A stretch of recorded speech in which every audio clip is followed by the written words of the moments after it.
Bismillahirrahmanirrahim. Assalamualaikum warahmatullahi wabarakatuh.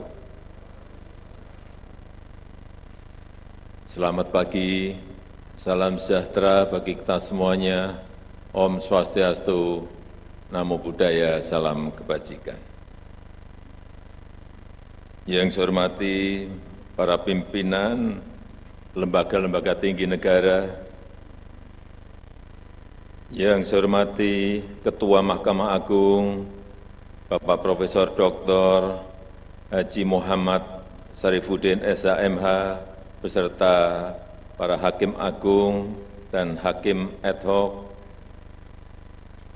Yang saya hormati Yang Mulia Ketua Mahkamah Agung Negara-Negara Sahabat, Ketua Mahkamah Agung Negara Singapura, Ketua Mahkamah Agung Negara Malaysia, Ketua Mahkamah Agung Negara Kuwait, Wakil Ketua Mahkamah Agung Negara Qatar, dan seluruh delegasi dari negara Arab Saudi, Sudan, Australia, China, dan Rusia.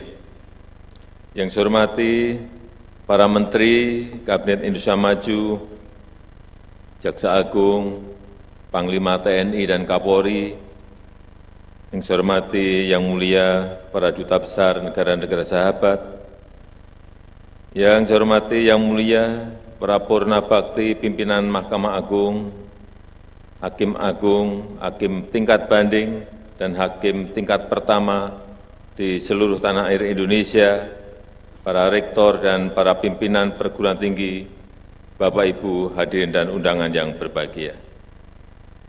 Pertama-tama, saya menyampaikan terima kasih kepada Mahkamah Agung yang terus bekerja keras, membenahi diri, terus melakukan reformasi, menjadi bagian penting bagi penguatan rule of law dan good governance.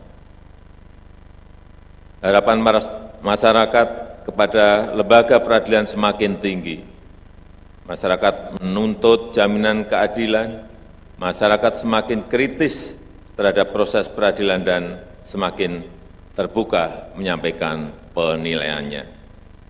Di tengah-tengah tantangan ini, integritas adalah pilar utama, bukan hanya bagi para hakim agung, tetapi seluruh hakim di Indonesia, juga seluruh panitera, ASN, dan pegawai Mahkamah Agung.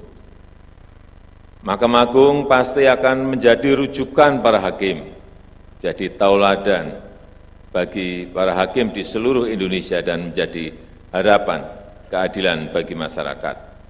Oleh karena itu, saya menyambut baik reformasi internal yang dilakukan oleh MA untuk menegakkan prinsip rule of law dan good governance, meningkatkan kinerja pengadilan secara berkelanjutan.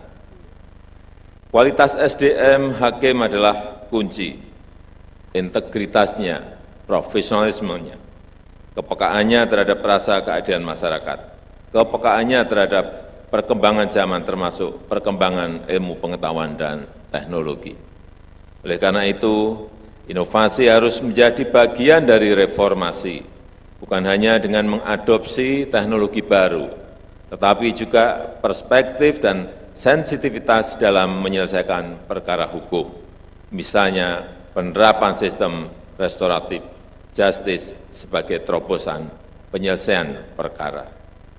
Hadirin yang saya hormati, pemerintah mengapresiasi inovasi-inovasi Mahkamah Agung dalam mendorong percepatan transformasi hukum, peningkatan penggunaan sistem e-court, pengembangan decision support system DSS berbasis artificial intelligence yang akan mempermudah konsistensi putusan merujuk pada putusan adil yang ada sebelumnya. Rakyat Indonesia juga mengapresiasi terhadap komitmen keterbukaan kepada publik. Sudah ada 22 ribuan putusan telah dipublikasikan dalam direktori putusan yang bisa diakses oleh publik.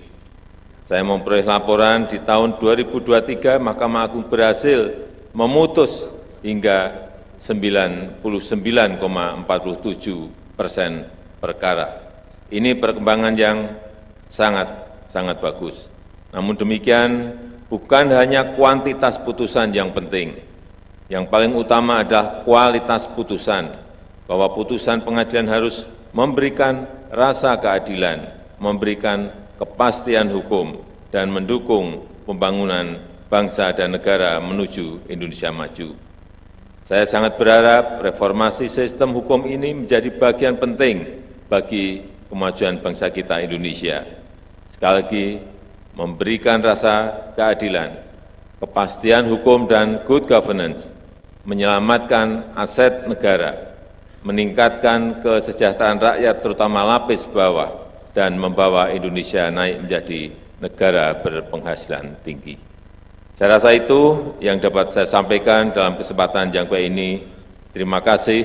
Wassalamualaikum warahmatullahi wabarakatuh.